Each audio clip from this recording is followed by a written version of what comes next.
কি অবস্থা না, কাশেম কাকার ছোট ভাই রদ্রিগো, ভিনি এবং এস্তেভাও এই তিনজন মিলি সাউথ কোরিয়ার স্যুপ রান্না করে খাই ফেলছে।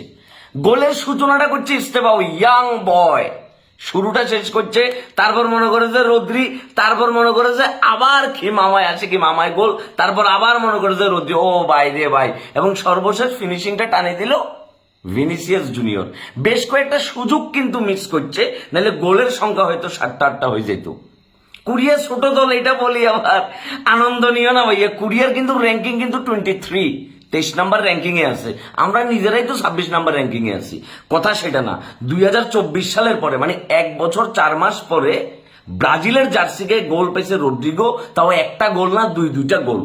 এস্তেভাও এই ইয়াং ব্লাডটা আজকের ম্যাচে তারা যদি তুলি না নিত 70 মিনিটে, মানে সে যদি হ্যাট্রিক করতে পারতো, তাহলে ব্রাজিলিয়ান ফ্যানরা হয়তো আর একটু উজ্জীবিত হইতো যে দীর্ঘ সময় পরে তাদের কোনো ব্রাজিলিয়ান খেলোয়াড় হ্যাট্রিক করছে।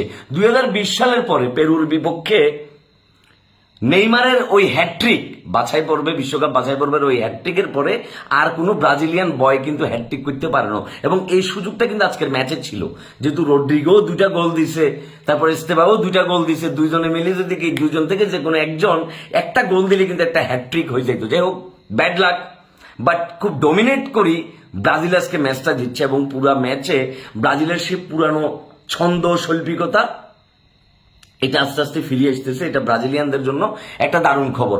নেক্সট ম্যাচ হচ্ছে জাপানের লগে ম্যাচটা একটু টাফ হবে, কারণ জাপান খুব ডেডিকেটেড একটা টিম, এবং জাপান বিশ্বের যেই টিমই হোক, জাপান আসলে কখনো কাউরে সারি কথা বলে না, আর আমরা আসলে কাউরে সারি দেওয়ার পাত্র না।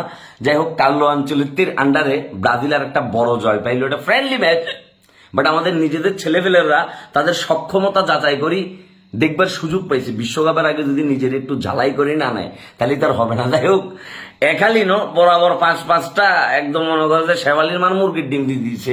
এখন তারা এগুলা দিয়ে স্যুপ রান্না করি, সুপের ভিতরে ডালি তারা খাবে আর কি। যাই হোক, ব্রাজিলিয়ান ফ্যানরা আই গেস খুশি, তারা ভালোই খুশি। এন্ড ইন্ডিয়া আবার নিউজিল্যান্ডের লোকে বাংলাদেশের মেয়েদের খেলা চলতেছে। মারুফা আজকে উইকেটলেস, এবং সে বেশ খরচে বলার ছিল আজকে। লাস্ট ম্যাচে ইনজুর্ড হওয়ার পরে এই ম্যাচে এটার ইম্প্যাক্ট পড়ছে কিনা জানি না। যাই হোক, মোটামুটি ভালোই রান নিয়ে ফেলছে, মানে 200+ রান নিয়ে ফেলছে নিউজিল্যান্ড।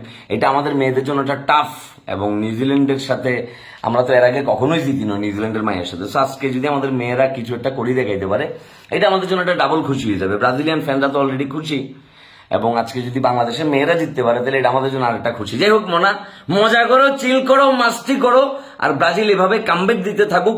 ব্রাজিল টিমের জন্য শুভকামনা, ব্রাজিলের ফ্যানদের জন্য শুভকামনা। ধৈর্য ধরো, সবুরে ফল মিঠা হয়, কথা বুঝছো?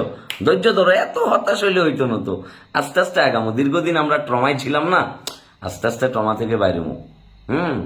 ওকে। ছেলে সাউরা আবার ড্যান্স করবে, কোনো প্যারা নেই।